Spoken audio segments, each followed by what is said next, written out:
This is the Lancer Locker Show on KYNT. Now, let's talk some Mount Marty University athletics with the coaches, as well as your host and the voice of Mount Marty University athletics, Tehl Tanner. All right, back here finishing up football season on the Lancer Locker. My name is Tehl Tanner. Welcome into KYNT. It's 102.1 FM AM 1450. We'll be here for the next little while on this channel, getting ready for Mount Marty men's basketball up at SDSU here in just a little bit. SDSU is the opponent tonight for the Mount Marty men's basketball program. We're going to have coverage of that directly following the Lancer Locker. But on this Lancer Locker today, we're focusing football. It's a full football recap. We talked about a little bit post-game after the football game on Saturday. The Lancer football team just finished up their season, the first winning season in program history. First one in program history. Again, that is just wild, what they were able to do and the success that they were able to have.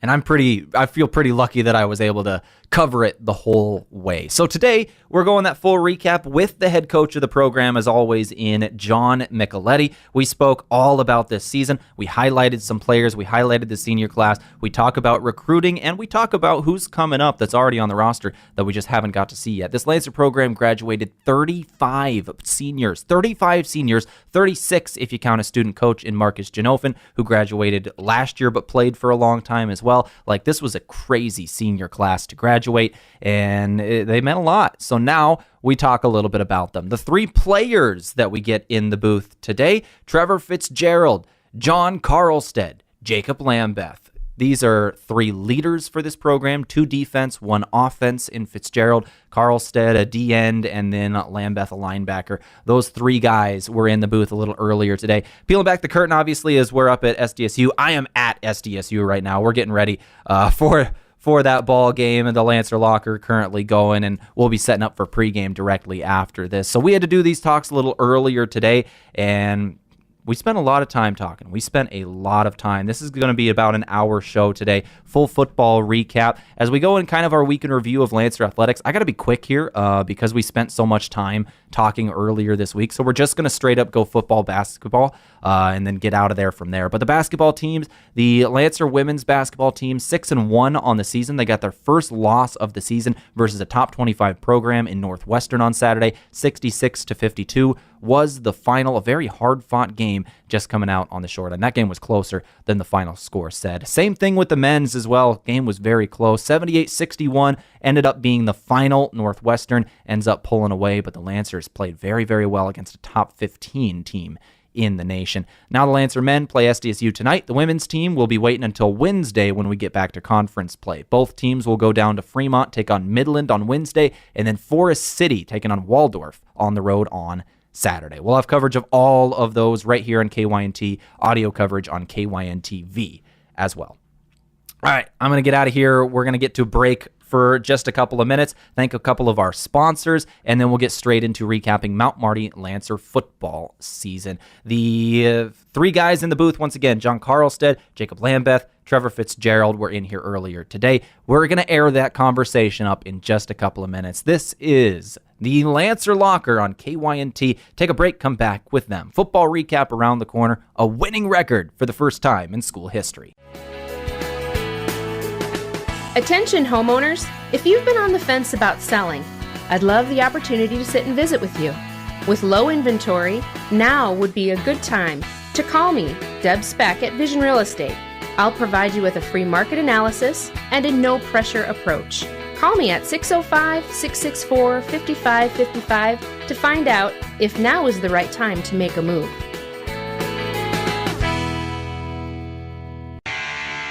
Beef, pork, seafood, poultry, and more. All at the Meat Lodge in Yankton. Get top quality meats at great prices. They have specialty items like lamb, brisket, mahi-mahi, crab legs, and lobster. They even have non-meat options like Dimmick cheese, pickled items, seasonings, and sauces. For your convenience, you can call and order curbside pickup or order online at meatlodge.com. The Meat Lodge in Yankton, on the way to the lake on Highway 52. This is Jenny from Slumberland Furniture in Yankton. Looking for a refresh in your home? Want to change up your space? Take advantage of our free interior design service. We can help reimagine your room using new pieces that will work with what you currently have. At Slumberland, you'll find the best brand name furniture and quality mattresses with the best customer service possible. See us at 2401 Broadway in Yankton.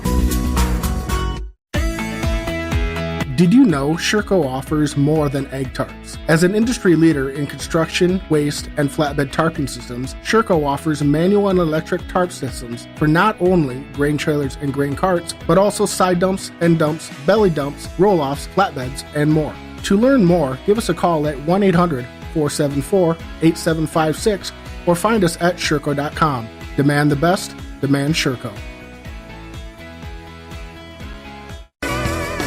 Everyone loves something different about our buffet, which is good because buffet has something for everyone. This is Annie from Yankton Pizza Ranch. Come in and fill your plate with good food that makes you feel good inside. Don't see your favorite pizza on the buffet? Request it using Buffet Your Way. We'll make it, bake it, and give you the very first slice. Grab the country's best chicken paired with tasty sides and finish off with sweet cactus bread at Yankton Pizza Ranch. Get ready to spice up those family gatherings this holiday season with Carbliss. With a variety of flavors like black cherry, margarita, cranberry, black raspberry, or mojito, there's a flavor for everyone. Carbliss isn't a malt beverage. It's mixed with premium vodka, rum, or tequila with no carbs or sugar. Embrace the joy. Savor the bliss. Open up some seriously delicious holiday moments, and cheers to endless fun and endless joy. Choose Carbliss, handcrafted premium cocktails this holiday season. Small businesses are the backbone of our community. CoreTrust helps your business thrive with checking, online bill pay, small business loans, credit card processing, local approval and support for government grants and loans, investments to grow your hard-earned assets, and insurance to protect them. All from CoreTrust, the community bank that's right down the street and everywhere you want us to be. Visit CoreTrustBank.com today. Member FDIC.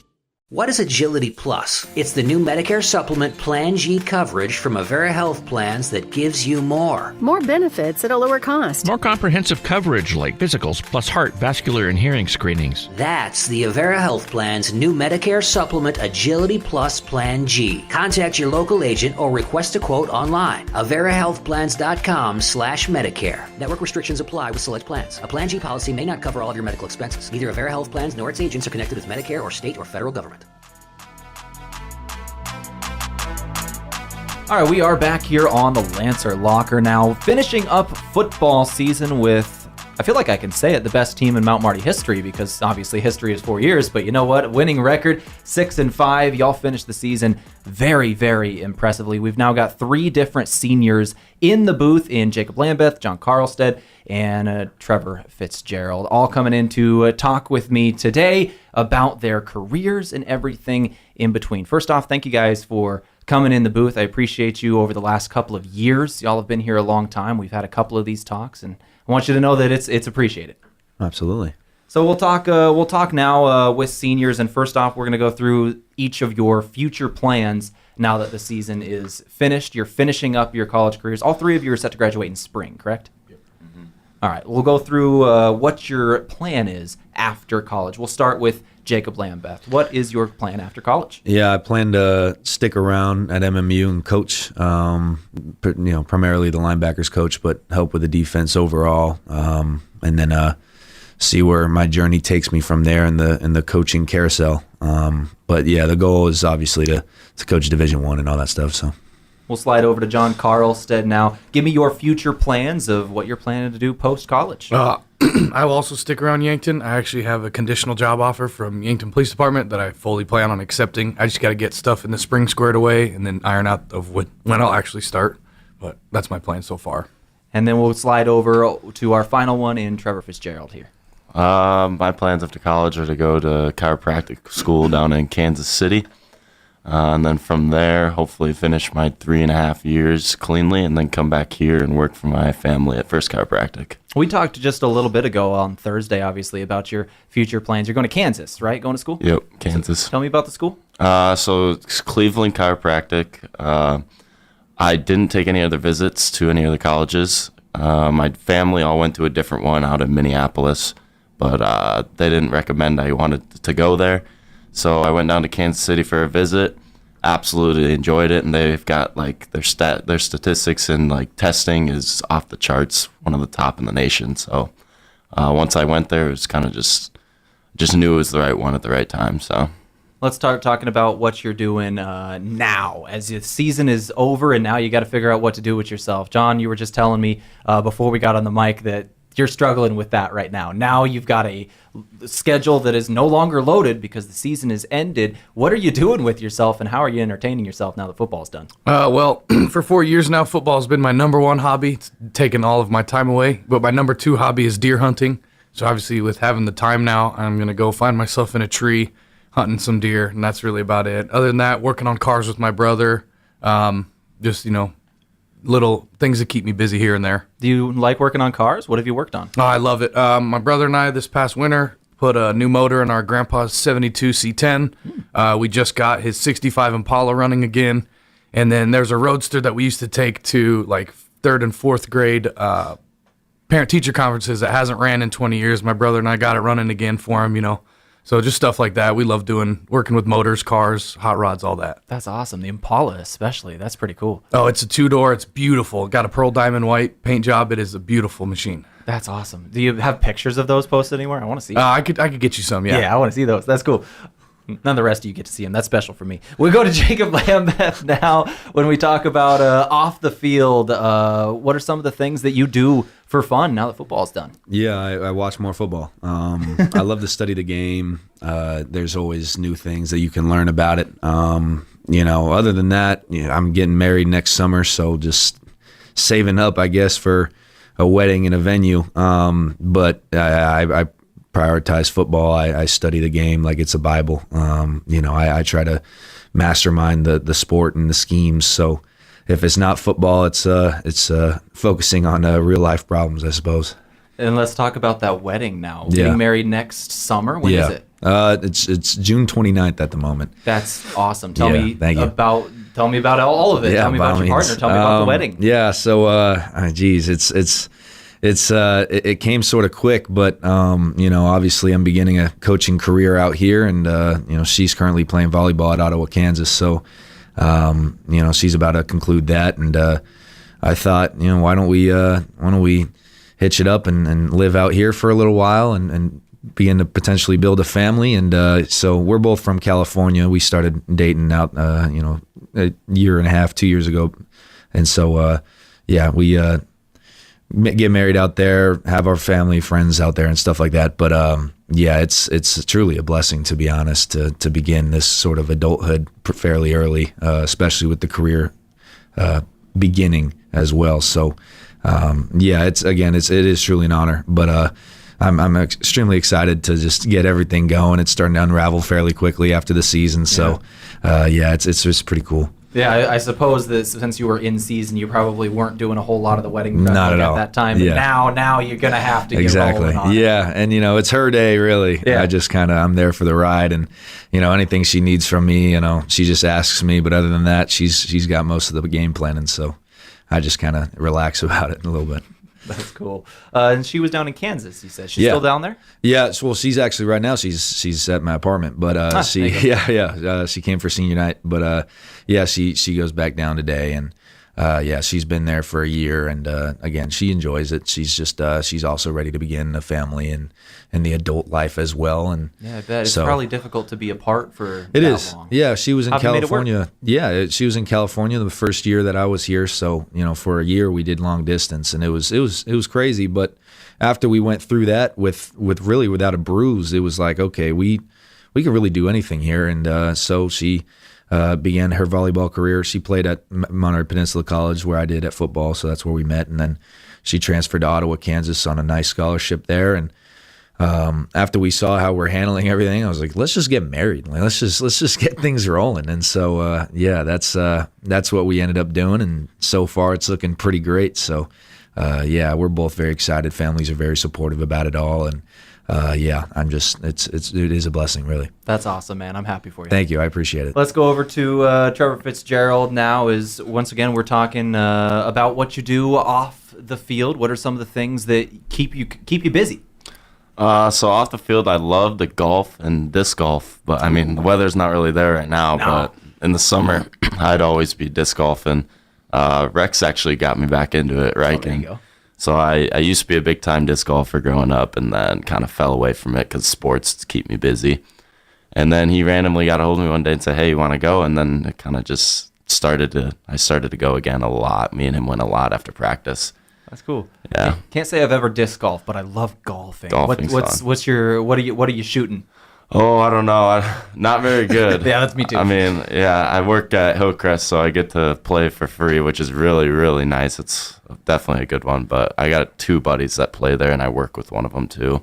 And so whenever we get free time, we go out there and hit the ball. Yeah, I've heard a lot about Hillcrest course. It's supposed to be really beautiful, but also difficult. It is difficult. Are you a greenskeeper type of deal? Are you the one setting where the hole is? Yep, grounds crew here and there. So we're mowing, cutting cups, and a bunch of other things. All right. Have you ever had a little bit of fun with being that groundskeeper, setting where the hole is? Have you ever gone out of your way to put it in a difficult spot? And I know every golfer out there is listening to this now. Oh, definitely. I was gonna say, on men's days, I've come, so after men's day, they all go up to the clubhouse and drink or whatever.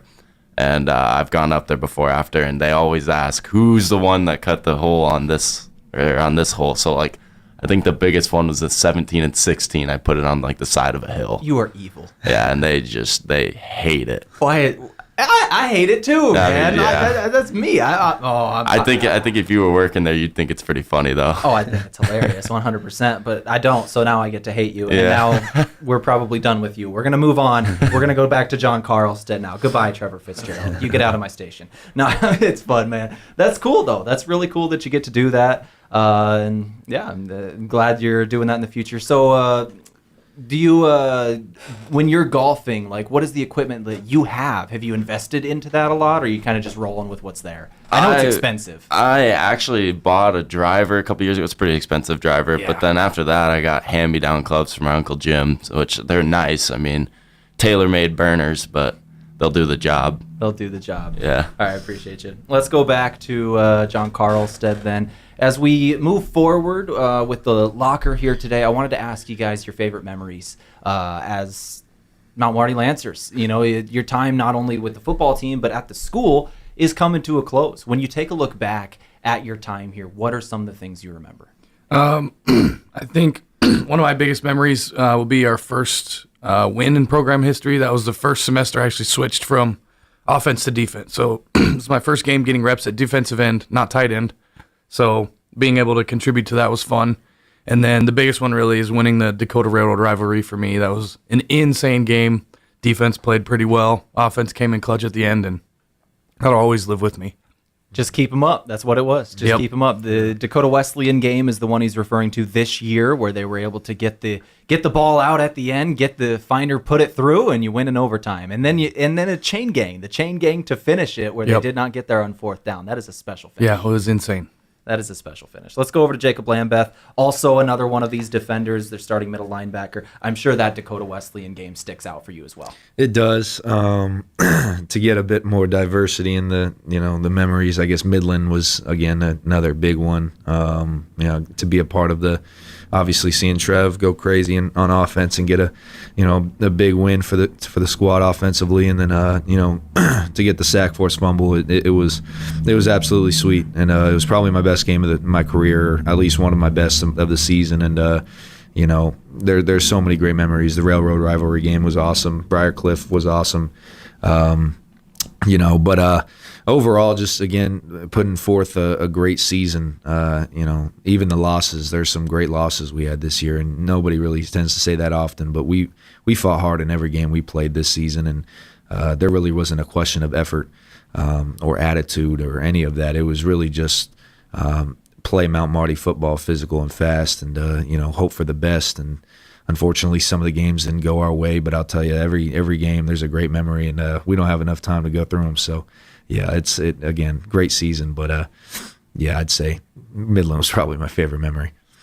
And now we'll go back to the guy who I didn't kick out of the studio for some reason, and Trevor Fitzgerald. coming back in. When you talk about your favorite memories, I'm sure that Midland game is one that sticks out. Obviously, you had the 2 touchdown catches at the end of that game with under a minute and a half to go to get the go-ahead, and then the win, obviously, by 1 point. Is that one of those that sticks out to you, and is there any others? Well, definitely that one, and then I don't want to keep piggybacking, but definitely the DWU game. That one just was amazing because I've never won on Joe KYNT Field ever. And so it just, I don't know. I was crying before the game even ended because I was like, oh, there's no way we win this. Yeah. And then that special thing happened, and then we had life. And then everyone kept coming over to me, and they were saying, hey, we're winning this one. We're taking this one. And it was, it was special. You had to go compete in overtime, too, because right after that, obviously, defense forces the fumble. You get it back with, I think, 3 seconds to go. Finder puts it through the uprights, and you got to go to overtime. Y'all got the ball first, so I want to talk about the emotions there, because you said you were crying right before that. You were, obviously feeling it at Joe Quintal there, and then all of a sudden, oh, we're back in. It's overtime. I got to go lock in and get back into this. What was that switch like? Not just for you, but the whole offense. Well, I don't think the switch really didn't flip that hard, or that easy for me right away. But then that's what I'm saying. These teammates, they come up to you and they're like, "Hey, we're doing this one. Let's go. We got to lock back in. We're gonna finish this one." I think my teammates are the ones that kind of got me to flip the switch and say, "Hey, it's go time. We're gonna finish this one. We're gonna take this one home." And it was awesome. It was special. I got 2 final questions for each of you. One of them is your teammates. I want you to tell me about this class and about what these guys have meant to you. There's 35 seniors, 36 with a student coach in Marcus Janofin, who obviously finished playing last year but played a long time. There is a lot of y'all. This is special to have this many guys. Has that been something you've thought about, how special this class is, and what do they mean to you? We'll start with Trevor. It means the world. I mean, I've started here, and it was the first class to go through, and so you've been around these guys for 4 years, and you compete with them every day in and day out, and just to see everyone, everyone work together, and then get to their finishing goal at the end of the year. It's just it's meant the world. I don't know. I've made some lifelong friends here, and that I'm not the talking guy. I don't go talk to people very often, but this senior year has made me grow a lot closer with these guys. And they've become family in my eyes. Let's go to Lambeth. Yeah, I mean, Trev hit it right on the head. I mean, even not just defense. I mean, obviously, I made lifelong buddies and brothers for, the rest of my life this season and last season. And I came here 2 years ago, or really a year ago, 2 seasons ago, but transferred from California. I was one of the only Cali kids, and again, I didn't go straight to another California guy. I just stuck with my defensive guys, and we all just had a great bond and a great mentality towards what we wanted to do this season. Our goal was real simple, but it was a complex way of going about it. And it was also it was going to be difficult because, again, we cherished upon being physical. And so, Johnny here on my left, I mean, he's a guy that he and I, we broke down film together. We talked every week about tendencies we saw. I mean, I don't think there was a tighter bond in the conference than what we had, just because we knew each other. We were going to be on the same page, and I knew I could trust him on the edge to take care of the D-line. I'll take care of my guys behind himself. So, but even with the offense during practice, I mean, it's always cordial. It's always respectful. Obviously, you're going to have the bickerings and stuff like that. But, I was always, again, with the scout guys, I was telling them how, perhaps they could improve on routes and stuff like that. I'd give Trevor different looks, when he's trying to run some whip route out of the slot or something. I'd jam inside, or I'd give him a little bit of outside leverage just to give him different looks. And,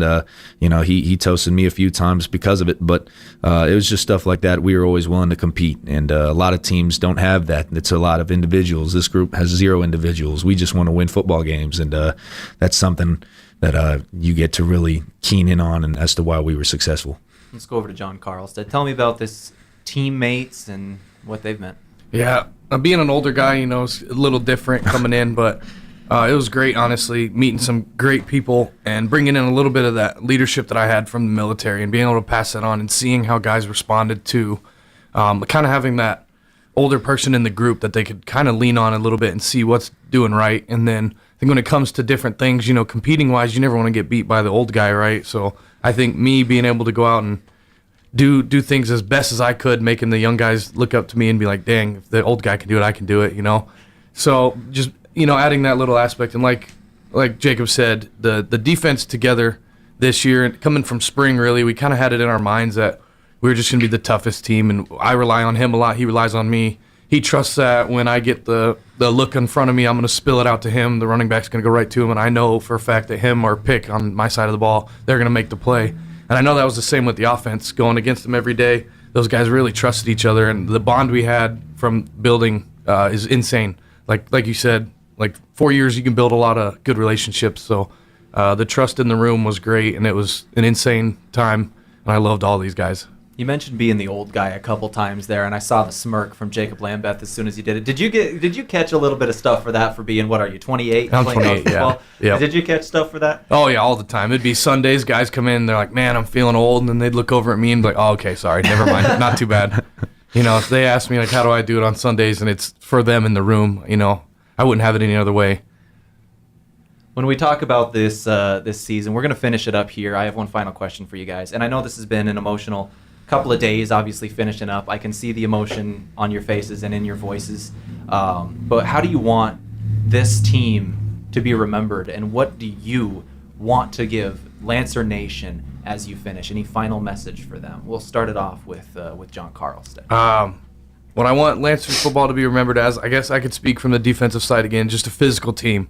When you see Mount Marty on your schedule, that week's going to be a painful week because we're going to bring the heat.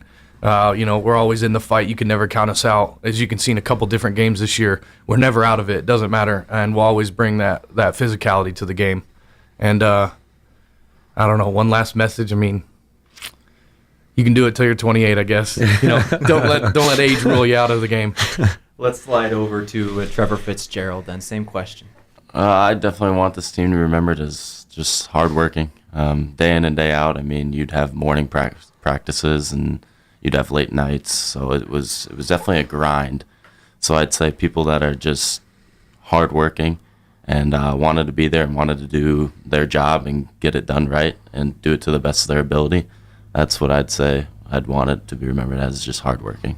Let's go over to Jacob Lambeth finally. Finish it up. Any final thoughts? Yeah, instead, he hit it on the head, physical. And that's something I'm going to keen in on as a coach. You watch tape on other teams, and then you watch our tape. It's night and day when it comes to physicality. It's dome-to-dome football. I mean, it is hard-knock, blue-collar work ethic football that you don't see often nowadays. You see a lot of, RPO stuff, and you see a lot of, kind of situations where they try to evade instead of strike with face and hands. We emphasize physicality. I mean, you should be in pain after the game, and that I'm talking about the opponents.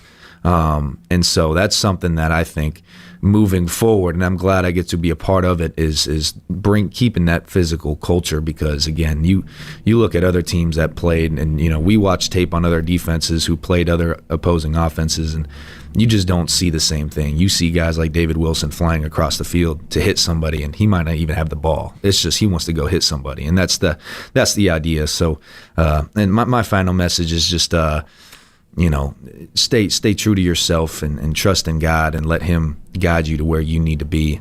Because again, this was just another foundation, another brick to the foundation of a championship culture that we're building. So, that's all I got to say, though. Well, guys, I got to tell you, I appreciate your time coming in today. As somebody who has got to watch you over the last couple of years, I can tell you you're going to be remembered very, very favorably. This class is going to be something that is going to be talked about for a long time. This team as well. Building a program, as y'all have done, is something that is extremely rare at this level, to be able to do it at the level that you've done it at. And I hope you know that. I hope you carry that with you. Thank you for coming in today. Thank you. Thank you, sir. Ben is in a sticky situation. I got so excited for my fresh-baked Runza cinnamon rolls that I forgot to grab a napkin. Now you got cinnamon roll fingers, and they're so ooey. And gooey. I can't grab a spoon to dig into my delicious homemade chili. Maybe you should call for help? Oh, I'll call my mom. Oh, I've ruined my phone. Worth it, though. Come get Runza's homemade chili, fresh-baked cinnamon rolls, and a napkin today. Because Runza makes it all better. Runza on Broadway by Menards in Yankton. Quit hitting the snooze button on your new career. Wake up to recently increased wages, day one benefits, and an employer who puts you first. Grind through the workday in your own specialty. assembler, machine operator, material handler, or line operation tech. Don't mind working nights? Enjoy a pay differential of $2.35. Choose your shift and enjoy day one benefits. This isn't just a job, it's your future. Join us today. Find more information and apply now at parker.com. Parker, engineering your success. The Dakota Theater in Yankton is always in need of volunteers. There's something for everyone, such as being involved with shows on or off stage, selling concessions, greeting, ushering, cleaning before and after, cleaning the bathrooms, organizing, helping with the lights, the sound, the costumes, decorating, and more.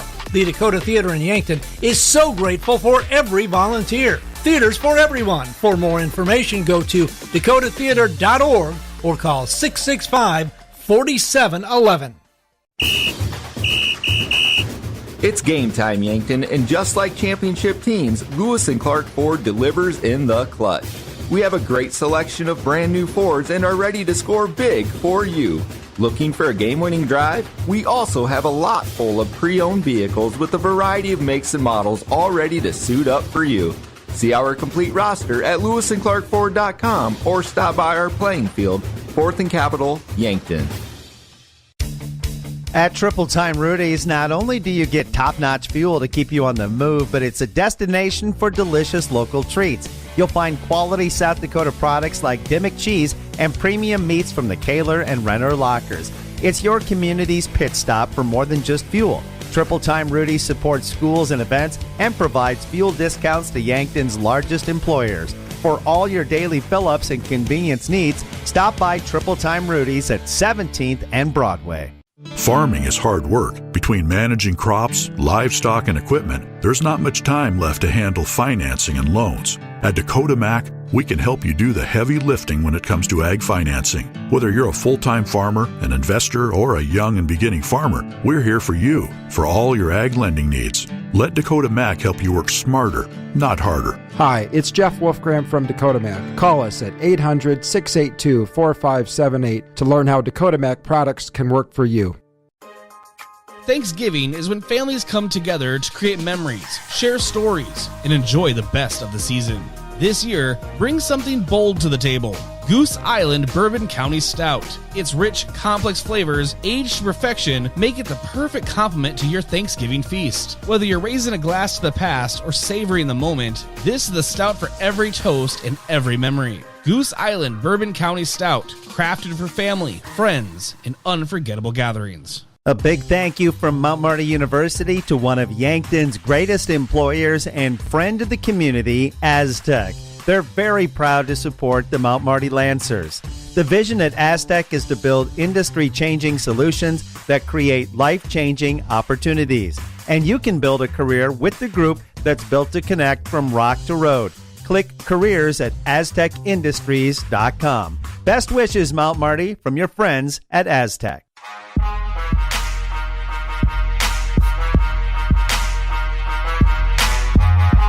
All right, the players just left, and we now speak with the head coach of the Mount Marty Lancer football program in John Michaletti. These three guys, man, I tell you what, that was certainly something to see the emotion on their faces and in their voices as they're talking about the season. You can tell how close this group of seniors was. As we start off talking about this season, we'll talk about it all here in just a moment, but first off, tell me about this senior class. Yeah, and obviously that's always a goal of a team is you want to develop a family and a family atmosphere and the love that they have for each other. But the one thing I didn't realize in building the team is that's one thing that's even bigger, I guess, when you start to think from scratch. And as we talk, handling adversity, allowing for growth, things like that, and how those tough times, and you look obviously throughout life, and whether that's something that's big that's happened in the world or something that's personal to your family, that usually brings people together, and so that obviously reflecting on it through this whole last weekend, and a lot of it's not surprising that they are so close and that they have that amount of love, and as no senior really wants that time to end, they're all ready for the next step because of what they've been through these last 4 years, and that's the exciting part. And do have a lot of love for those guys. I know my wife made the comment that group made the life at home a little bit better for her. So I know she's also very thankful for the group.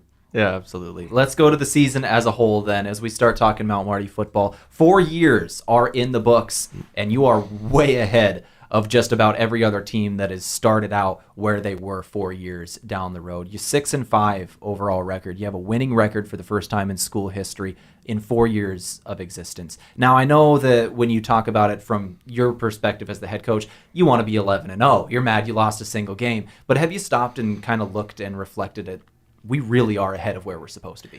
Yeah, it's hard not to. And I think that's one thing that you, as a professional, need to make sure that you always reflect on where you came from and, how the process has gone. But, you are right. I do wish for more and I do expect more, but am very, very, very pleased and very proud of, the coaching staff, because it's not just, me. It's not just the players, the coaching staff being able to buy into it, continuously sticking through. And then, like I said, the players being able to, the ones that really stuck it through, seeing a lot more benefits of it, and that's anything in life that in society, it's taught you to do the exact opposite. Hey, when times get tough, go find an easier path. As you see the transfer portal and you see all that stuff in college and realistically, even being a professional, it's hard to stick in one job for a very long time anymore. So it's groomed to go find an easier path. But this group of men kind of ignored everything else and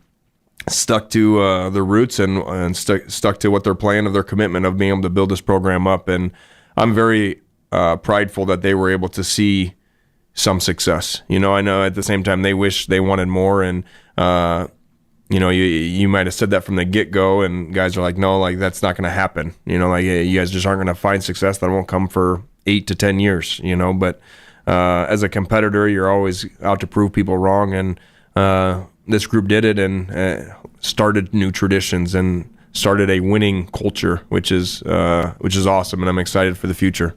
Coach, let's talk about the season, kind of run through the schedule. You get that first win at Culver Stockton in the non-conference game, and then you have to start conference play with that Dakota Railroad rivalry. You go at Dakota Wesleyan, and I want to talk about this one because it is still the craziest ending to a football game I've seen in my life. 24-17 in overtime. Y'all are down 3, driving, interception. Looked like it sealed the game at, what was it, the 2-yard line, yep. 1-yard line, and all Dakota Wesleyan has to do is get it out of the end zone and get down, and they win the game. You'd have burned your timeouts on 1st and 2nd. All they have to do is get down, and you keep them up, you rip it out, kick the field goal, win in overtime. That had to be a highlight for the season. Yeah, it's, I think every coach kind of hits on, it's not over till the final bell rings or however they want to word that, but that's a prime example, and once again, those senior groups just kept saying, like, hey, next play. We're on to the next play. We get another opportunity here. And, it takes some of those guys going out there and really willing it, like Gabe did on that play of, hey, I'm going to force this fumble here and rip that ball out there. And I know there was probably a lot of guys thinking on that exact play, like, okay, they actually got yards and they're wasting clock, but our guys are just on the field, Lambeth and some of those other guys holding the guy up and somebody get this ball out. As long as this pile keeps moving, they can't call it dead. Yep. And let's just get that ball out. So we did and willed us back into that one. So and that really got us some new energy into the season, which instilled more confidence throughout our guys. So obviously winning a rivalry game, winning a trophy game is huge, but winning at the end and when you're kind of down and, okay, yeah, you threw that interception at the end where that's kind of like your last hoorah. And no, there's still an opportunity. There's still time on the clock, still an opportunity for us to be able to go make a play. You go through the rest of the season. I wanted to highlight one more game in Midland. 2nd year in a row, you've had a pretty crazy comeback victory against the Midland Warriors. 28-27. You scored 2 touchdowns in the final minute and a half, both to Trevor Fitzgerald, who was in the booth a little earlier in this program. Just a crazy finish. 1-point win over Midland. I was making the joke to Steve Toome, my broadcasting partner. Next year down in Fremont, that game's going to be physical. Yes, very much so. That's one of those games that is kind of starting their own rivalry within, and no, that's what the GPAC's all about is tough games week in and week out and building up some of that those rivalry games. So, it's kind of crazy thinking that it almost happened 2 years in a row, but it'll be crazier if it happens 3. Let's talk about the season as a whole in terms of players at this point. When it comes to your starting quarterback, we'll start with the quarterback, Rugby Reichen. The beginning of the season to the end of the season was almost night and day with this young guy. It seemed like he was just continuously learning every week and not making the same mistake twice. Can you tell me about him and his development? Yeah, obviously some is expected as a young freshman. I know he's a redshirt freshman, but a freshman quarterback getting his first start throughout the college career. And I thought Coach Lewis and the offensive staff did an excellent job of kind of just giving him little by little, allowing his confidence to grow as the weeks went on and as our team started to find success. And really, around the fourth week or so, you seen him really turn the page and run away with it. And then even more towards the end of the year, you think about the Midland game where nobody can bring him down, doing what rugby does and what everybody that's been watching him grow up, what he's been doing his whole life. So his confidence started to grow, and then you've seen more guys, their confidence grow within him. And hey, if he's going to keep the play alive, I'm going to keep working. And obviously him and Trevor already have a little bit of camaraderie down just from their high school days, but them being able to factor in and win that Midland game was huge. And like I said, I'm very proud of rugby, and I think it was even awesome being able to see this last Saturday, him suit up for basketball right after a football game. That you just don't see that too much. So he's a heck of a competitor. I don't think anybody's going to tell him no, you can't do something, because he's just going to go prove you wrong right afterwards. Coach, let's talk about your running back room now. Malachi Hartz, Kyle Hirsch were certainly your top two guys. Malachi ends the season with 715 yards, 7 touchdowns. Kyle Hirsch, 664, 3 touchdowns, had a couple through the air as well. You have an incredible 1-2. Both of them are coming back. Tell me about them. Very good room. I know that was the biggest question mark going into the season, especially with the production that left the room the year before. But those two guys in that room is a very deep room, and I know I said that from even the preseason, and they went out there and outperformed a lot of our expectations as is, and a very good, as you mentioned, complement to each other. They're both good in their own ways, and some of them do the same thing that very well, but being able to have the downhill style that Malachi really sees, and it's really hard to bring him down. He's going to fight for extra yards, but he still has that explosiveness to be able to hurdle you on the sideline or anything like that. And then you have Kyle Hirsch, which is just a dual threat. Can't lose him out of the backfield. Like to see him get to the edge a lot and set up the blocks as he did. And he's still a very hard runner and one of the toughest kids that we have in our program. So very excited for both those guys and ready to see those guys move into that leadership role this next year. Now, as we talk about the rest of the offense, that's your returners, pretty much. Yeah. It's pretty much those three guys. You got Lionel Whittingham as your right tackle. Everybody else in the offensive line graduates. You graduate your pass catchers. You graduate your tight end in Rex Reichen and Austin Vigans, who filled that role at the end of the year. Trevor Fitzgerald's gone. Trey Hansen's gone. Big P is gone. Neil Pastrana's gone. Cooper Sezdek is gone. What is this group going to look like next year? You've got a lot of different guys that are going to have to step up. Right, yeah, and you start to see, looking at the skill guys first there, obviously Rodney Broadnex has had his fair share of production. Very, very fast receiver. But one of those when you're competing with Trevor or Trey for playing time, and those guys that know the playbook like the back of their hand, and those guys that have that extra camaraderie down with the quarterback and stuff like that. That's really what set the difference. But now those guys are gone. It's time for the Rodney Broadnex, the Jackson Wallholtzes to be able to step up and make a name for themselves. So obviously it won't be the exact same type. Everybody's got their own little niche that they're going to be able to add to the game. So we're excited for that. But then the offensive line, there was quite a few games this year. I know David Graybo got his first start there against Briar Cliff. Alex Gove's a young guy that got in there too a few different times there, and a very exciting young guy that we're looking to get a lot of production out of in the next few years. And then obviously throughout the developmental and recruiting part of our jobs is what makes that fun. So I exactly like we talked about with the running back room when somebody's like, hey, this is what are you going to do? And I was like, we're going to fill the void. And that's the fun part about this job. So very a lot of love for those groups, the guys that are done, but exciting for the next group to kind of see how they either build on the identity or kind of change their identity for how they want that section of that group to be able to be resembled. Let's go over the defense now. Obviously, as a defensive coach, and you're the play caller there. When you talk about this group, 9 of your 11 at the beginning of the year were seniors. I think your final game, 8 of your 11 were seniors. This group is going to look even more different than the offense is going to look, obviously. When you take a look at what you've got coming up, tell me some of the guys that you're excited about. Yeah, and you've seen a little bit of them throughout the year. Obviously, David Wilson will be back there at linebacker. Brock Luber's got quite a few reps there behind Pickthorne as our outside stud backer. Isaac Crownover has made a ton of plays in his time here whenever he gets an opportunity to go in the game.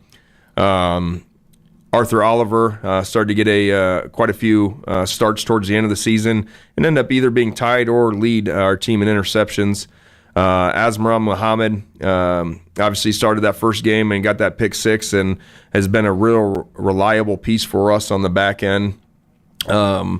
Let's see, up front, we have some very young guys there. We have Lane Ferguson, one of the older guys that will be coming back that got quite a few tick, and Jose Garcia as well as an interior D lineman. But on the edge, you got Bryson Mitchell, a kid from Sioux Falls, Lincoln, who's very, very skilled, very natural, got a lot of bend and stuff like that, like you see with the guys up front, but some natural explosiveness that very excited to see him get through this offseason with Coach Rosie and see how that continues to grow. And Kavion Rogers, another guy that he factored in there on that block punt there against Midland, and then put a few pressure on the quarterback against Hastings in that second to last game. But another guy that'll look to complement some of those guys up front. And then you've seen Devon Williams start to take over after Cameron went down with his injury. So I know it seemed like a lot of guys are moving on, and there is a lot of production moving on for graduation and things like that. But there are some guys, especially on the defensive side, and that was one thing that I really tried to do a good job of this year is rotating guys in, so that you weren't able to because we developed such good depth that we got to make sure if the one is tired, that the 2 that is fresh might be just as good or better at that point. So getting those guys in those situations, and now that we have a little confidence now moving into the offseason with some guys that have actually had some plays in production within the game. Now, I know when it comes to recruiting, National Signing Day is still quite a ways away, so that class is not finalized. We're going to have you back here in the booth in a couple months to talk about that class when it comes time. So for now, let's just focus on the seniors. Yeah. I want your thoughts. Now, we talked about the class as a whole. I want to highlight a couple guys. We'll highlight the 3 guys that were in the booth here, and then I want to highlight your All-American, the only All-American in Mount Marty history, Rex Ryken. Tell me about him. Yeah, Rex is he's special. He's obviously as skilled as you want a guy to be, but it goes much deeper than that. He's a guy that's super humble, doesn't want any of the attention, so he's probably blushing that I'm talking about him right now. And probably he's probably sick of me bringing it up. Exactly, but just a guy that you can't say enough nice things about. As you look back at him coming to the program, he played receiver in high school, and from the get-go I looked at his build, and I'm like, dude, we need a tight end in our offense.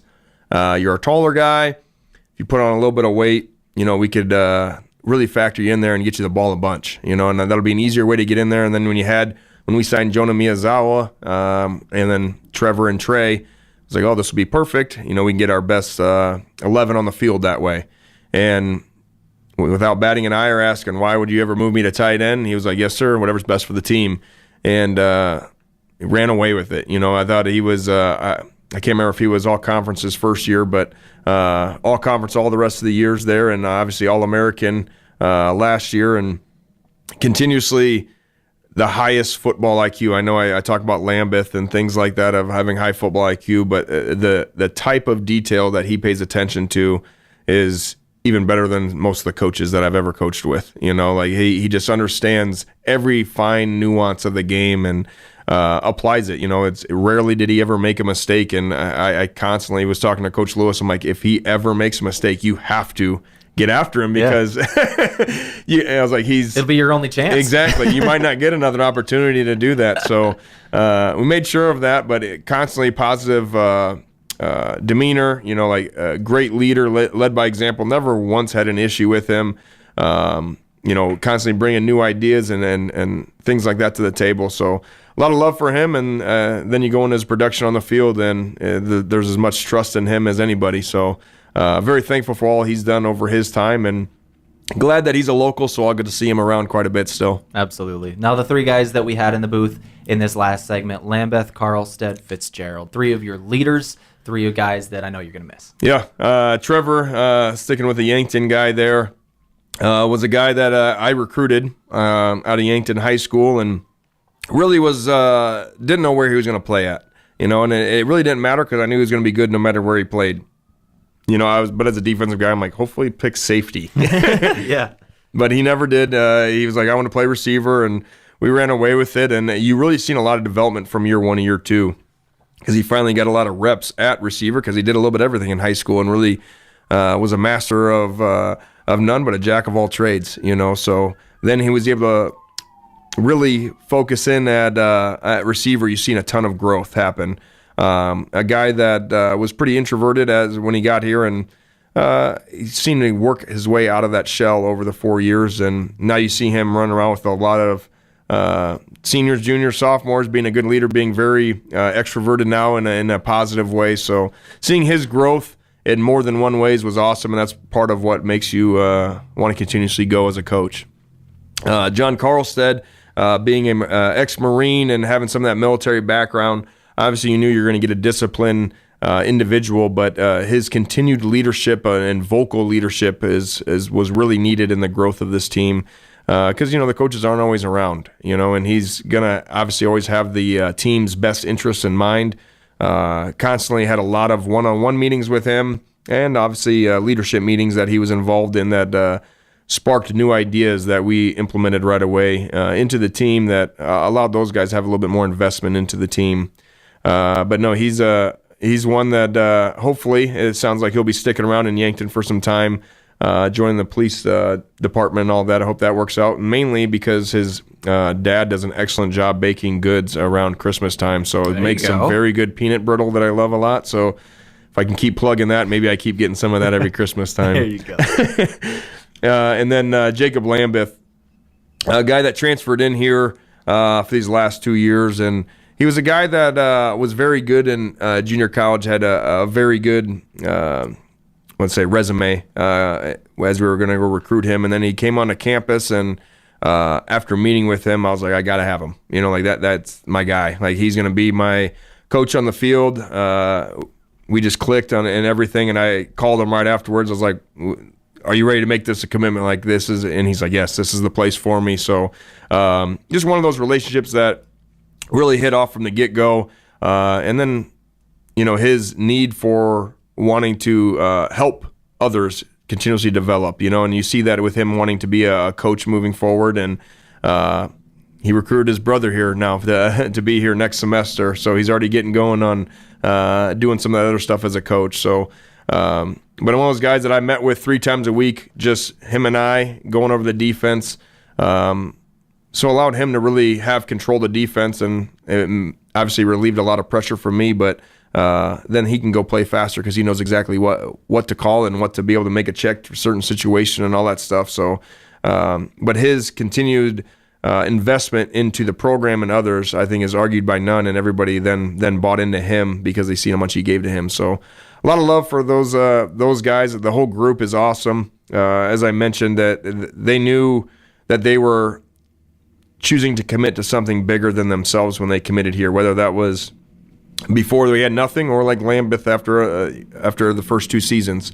But what they didn't know, and none of us knew, is how developed they're going to be. And I can't say that enough, that this group is just different than everybody else. And I know that success will find them in some way, shape, or form in the future. 35 seniors. Unfortunately, we literally just don't have the time to talk about each one of them individually, but I know as a group you're proud of them, and now we start looking forward to what's next. We'll talk about the signing days, obviously, once signing day actually rolls around, but that just sparked a question in my mind. Your recruiting strategy, I'm assuming, is now changing, because at the beginning you were getting guys to come in to start something. Yep. That started. You got a winning record. How does that change your recruiting strategies? Yeah, I think it opens up a little bit more, as mentioned earlier, that not everybody's willing to go start that. Yeah, everybody but now wants, you have an established program with a winning record. And like what you mentioned earlier of being able to find some success earlier than people thought. So people are now, there's a lot of excitement around the program and being able to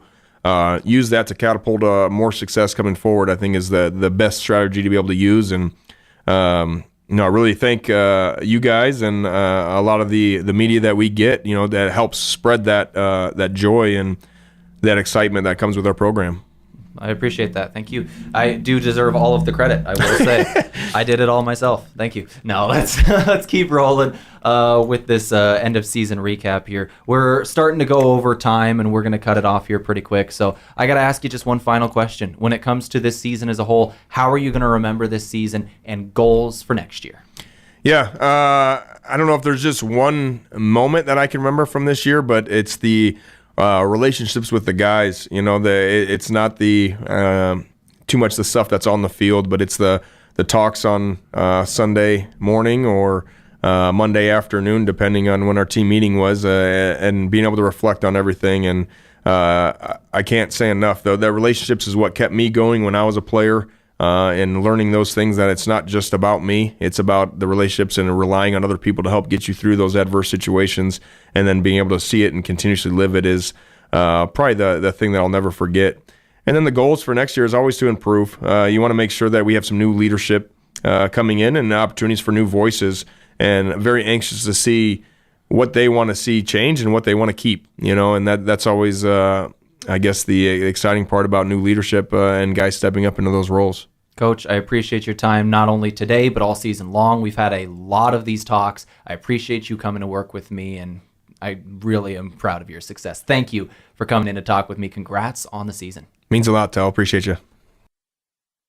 This is the Lancer Locker on KYNT. As we finish things up here on this broadcast, we're going to send it straight up to Brookings here in just a couple of minutes, where actually I myself am up in Brookings right now, getting ready to start pregame. It's going to be kind of a little weird. This show is going to end, and then I'm going to start pregame up there. But it's just kind of the way it works. I got a busy day. Men's basketball up at SDSU, an exhibition game here on KYNT and KYN TV. A full football recap had just been finished. John Michaletti, got to thank him for everything that he's done with us and for us throughout the season. Getting these athletes in here can be difficult because class schedules for these athletes and practice schedules, they're kind of hard to get here. And so John Michaletti, working with us week in and week out, day in and day out, has been able to make all of that possible.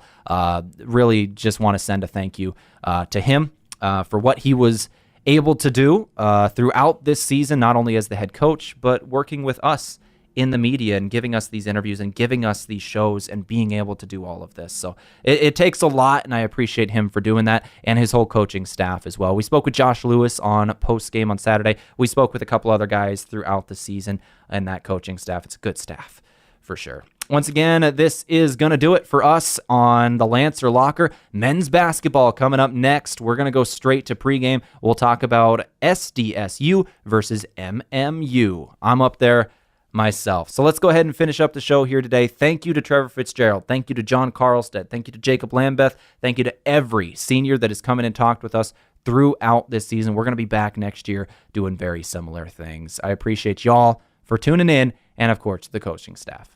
That's going to do it for the Lancer Locker today. 6-5. The Mount Marty football team, a historic year. Let's take that little break. We'll come back with the intro for Mount Marty men's basketball. Now, live from Brookings on KYNT. Let's go straight to it.